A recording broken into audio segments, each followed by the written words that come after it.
आज हम बात करेंगे केले के एक ऐसे फेस मास्क की जो जिल्द को फौरी चमक, नरमी और टाइटनेस देता है। ये मास्क हर स्किन टाइप के लिए बेहतरीन है, खास तौर पर डल और ड्राई स्किन के लिए।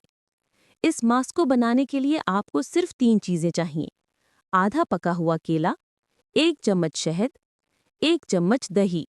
ये तीनों चीजें मिलकर जिल्द को नमी, ग्लो और सफेदी देती हैं।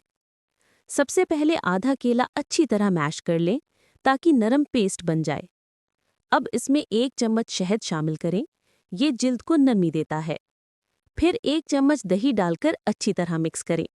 आपका केला फेस मास्क तैयार है। अब ये मास्क साफ चेहरे पर लगाएं। आंखों के नीचे, गालों, माथे और गर्दन पर अच्छी तरह फैलाएं। 10 से 15 मिनट के लिए लगा रहने दें। इस दौरान जिल्द मास्क के तमाम फायदे जज्ब कर लेती है।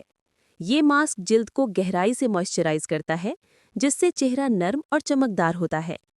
केला जिल्द को टाइट करता है और बारीक लकीरें कम करता है। शहद चेहरे को साफ और बैक्टीरिया से बचाता है, जबकि दही जिल्द को हल्का और रोशन बनाता है। सिर्फ एक बार इस्तेमाल से ही जबरदस्त रिजल्ट मिलता है। ये था केला फेस मास्क पार्ट 2। जरूर ट्राई करें और रिजल्ट कमेंट में बताएं। पार्ट 3 चाहिए तो बता दें।